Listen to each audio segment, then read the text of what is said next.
All right, ladies and gentlemen, here we go with Sheth against LoweLy. It's going to be a ZVZ. We're going to be pitted on the Shattered Temple as our starting map.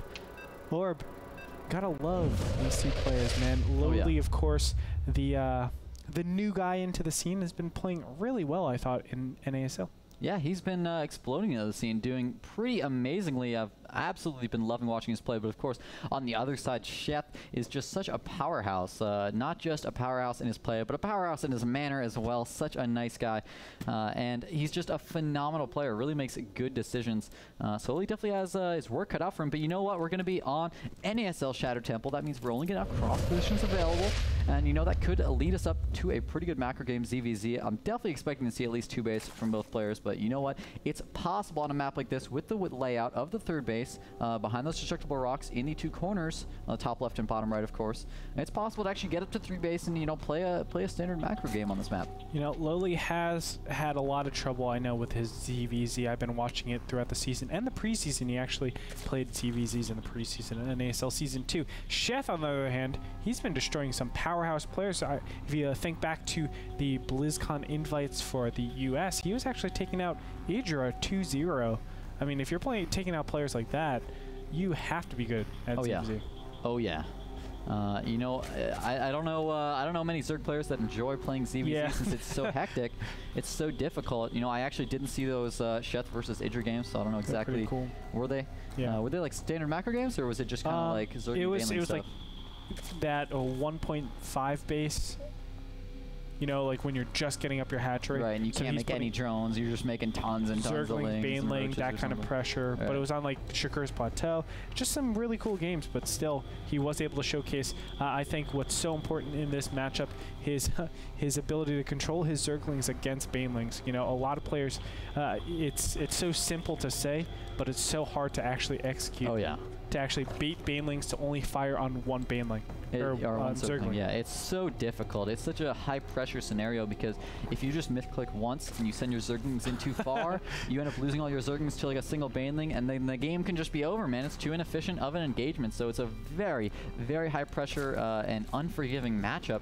We have to be very, very careful, and that's why I like the defensive roach style a little bit more. I like when players, you know, go for that double queen block off on the ramp. You know, to block those Banelings from coming in. We've seen some players actually go for, you know, like the double transfuse when they try to Baneling bust up through the double queen.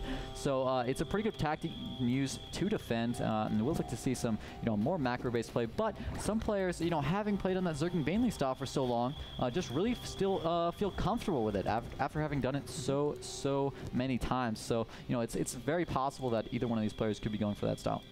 Yeah, we'll definitely check. It does look like Sheth takes all of his drones off of gas. Is going to be doing a speedling expand. It looks like in the meantime, we see LoweLy continuing to mine his gas, so we're probably going to see a Baneling nest being thrown down. There it is. There it is. Yep, good call, Andre, man. Right as he got up to that 50 gas, of course, going to get that Baneling nest up and running. Going to go for some really early aggression here. Looks like he gets one Zergling into the main of Sheth right now. Going to go scout out. He's going to see that Sheth did put his drones back on the gas here. Let's see if Sheth actually goes for the Baneling nest himself or if he goes for the Roach Warren. Nothing just yet, despite already being above 50 gas. So not sure what his choice is going to be. Oh, no, I'm sorry. I was looking at the wrong gas count. My bad. He is actually only at 34 gas, but once he gets to 50 gas, we'll probably see that Baneling nest get thrown down. Perhaps the Roach Warren. But at this early in the game, usually the Roaches will take too long to get out when you know your opponent already has Banelings on the way. So you have to be a little more careful, but he actually doesn't know that. Trying to get the Zergling into LoweLy's base, he barely gets it in. And will he be able to see the Baneling nest? Oh, those Zerglings don't quite target fire. Then certainly he does see the Baneling nest. Great scouting information for Sheth. Yeah, Sheth is just going to be able to back off a little bit right now. He has to play a more defensive route. He has 2 queens right now. And look at this. He's putting down a spine crawler. I like this type of play. Putting down that spine crawler, allowing him to stay a little bit more defensive. He can go and drone up a little bit after this. We do see that 12 Zerglings are in queue for LoweLy. Here we go. The battle has engaged. Great target firing on the Banelings with those queens from Sheth. So well done. Also has his spine crawler actually hotkey right now, so he's trying to target fire the Banelings. 2 more Banelings go down. Will the 3rd one go down? He's not actually target firing right now. Trying to bait it with those Zerglings. That being so risky. It goes off on the spine crawler, and Sheth is completely fine right now. Didn't lose any drones right now. It's 17 drones for Sheth compared to the 15 for LoweLy, so he does have himself a slight advantage there in the worker count. Of course, LoweLy not giving up on the aggression, though, still moving forward with those speedlings. So Sheth has has to make sure he doesn't lose some speedlings unnecessarily here. But overall, he's in a pretty good position. Already has 5 banelings of his own that just hatched. And as long as he doesn't use them inefficiently, he should be in a pretty good position this game to be able to go take a natural expansion. It does look like these banelings just give him so much defense. Of course, he's trying to get in here. Oh, explodes on all of those Zerglings that come up here. Now another round coming in right now. And, ooh, that could be really inefficient for Sheth. He's got to be careful. He actually just took 1 baneling to all 4 of his banelings, so has to be really careful about spreading out his units there. A little bit better micro there from LoweLy. Still has 2 of his banelings left over. They're going to try to run in, though. 1 goes off on just a single Zergling, unfortunately, but all these links, a single Zergling. Great baiting by Sheth attacking that baneling, and now LoweLy's in a little bit of trouble. He's in a lot of trouble. The fact that Spinecrawler is still alive gives Sheth the biggest advantage ever. Of course, that Spinecrawler can be used later on. What do we see actually coming out of Sheth? He's actually not making any more drones. He has a huge larva lead, I have to say, throughout this entire engagement because he's been able to, 1, trade Zerglings very efficiently, and LoweLy has not been able to keep his Zerglings alive.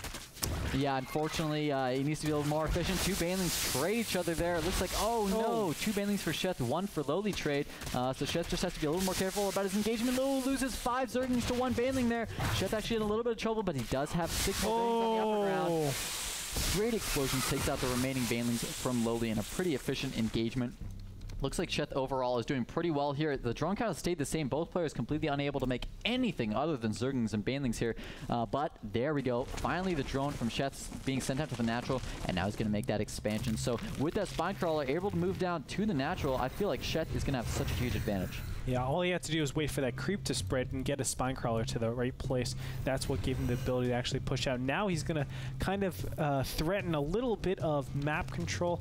It does look like he's going to be bearing down on his opponent. These 2 banelings will be waddling over, and oh my goodness, LoweLy might be in a lot of trouble here. The Zerglings are just going directly onto that 1 baneling, kill it.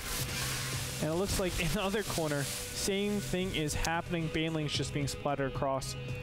Yeah, great micro so far by Sheth. There were 4 banelings trying to sneak in from LoweLy, but nice map control. Sheth had that Overlord watching, saw them coming, sent 1 individual Zergling to each baneling. So really nice micro, really nice target firing. That can be hard to be that precise when banelings are running all over the place. Meanwhile, LoweLy has still not put down an expansion. He has a Spinecrawler of his own, and he's trying to get some drones up right now. So he is, but I mean, he's still behind actually on the drone count. It's 21 to 18. Sheth has been able to keep that lead up, and with that expansion up and the Roach Horn about 1/3 of the way done, it's getting more and more difficult for LoweLy to be able to come back in this game. Yep, LoweLy again trying to be a little bit more aggressive. It looks like 2 banelings going to waddle over here and just be absolutely ignored. Actually gets 3 lings with that baneling. Not the worst, not the worst engagement. Perhaps not completely, economically efficient, but not the worst. Did not go off on just 1, and now Sheth does have his expansion up and running. There's the Roach Horn completing, and he already has 4 Roaches on the way. 7 Roaches, actually. I thought maybe he'd just make a couple to block his ramp, but no, he's going to go full out on Roaches. Already transferred some drones down to the natural. It looks like he still has the drone lead, 21 to 19. LoweLy been unable to actually reproduce those drones that he so crucially needs right now. There's the expansion going up from LoweLy, but of course it's so much later than Sheth. Yes. So Sheth is just in a huge lead right now. He also has, of course, that creep spread already down at the natural with the Spinecrawler set up. I don't know how LoweLy can get back into this game, man. Yeah, I mean, the advantage comes in not only the army composition, but also the larva, which is another really important resource in Zerg vs. Zerg. You can see the economy is just booming for Sheth, and it looks like he wants to put a little bit of aggression on his opponent.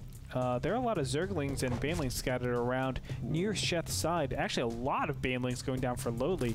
Yeah, he might see this with that Zillion tower vision. He sees some of them morphing up at the top and moving towards his base, but it looks like Sheth's just going to ignore it, go for their counterattack with those Roaches and banelings. He has a couple Roaches and banelings back at home, as well as that Spinecrawler with, wow, that Spinecrawler has 10 kills for Sheth.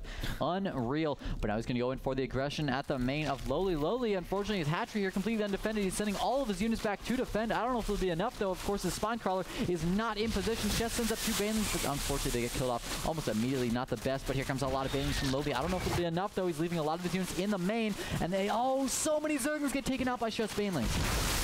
Yeah, it looks like all these banelings are not going to be able to do enough.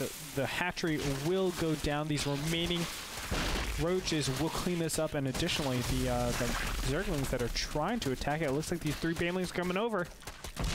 Oh, they do go off on those Broodlings and those Zerglings, so I mean, it really doesn't matter that Sheth is being a little bit inefficient with those banelings. He's so far ahead right now. He just took out the expansion of LoweLy. Right now it's 52 food to 31. LoweLy just getting further and further behind. Sheth able to just squeeze out a drone every once in a while. It's 23 to 17 right now. So he's getting further and further ahead. He also has that double base, and as you said, that extra larva helps him out so much.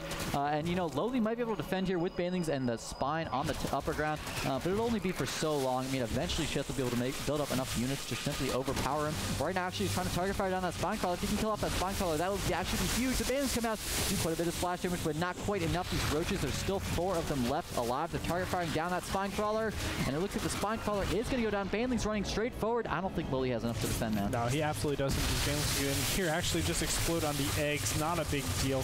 But these roaches that are just slowly walking up to this base, they're going to be enough to kill everything. Another reinforcement wave comes in here. Zerglings are going to be traded, but the roaches still going to stand tall for the most part. Yeah, and you know, Sheth just has too many reinforcement Zerglings. There's the GG. Sheth's going to take game number 1.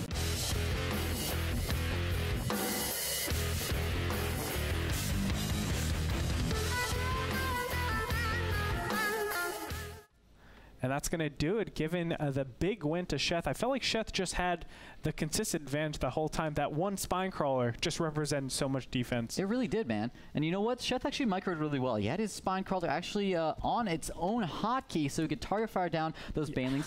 Really good queen control as well. If you remember, he got his second queen crazy early that game, way before he was ever throwing down that hatchery. Now that gave him creep spread. It gave him the ability to transfuse if he needed to on that spine crawler, and he target fired down the banelings with those queens. But I want to really question LoweLy's choice to go Zergling Baneling against a one base. I mean, generally, if it's just one base against one base, your opponent has the equal stuff that you do, and they have the defensive position plus the queens.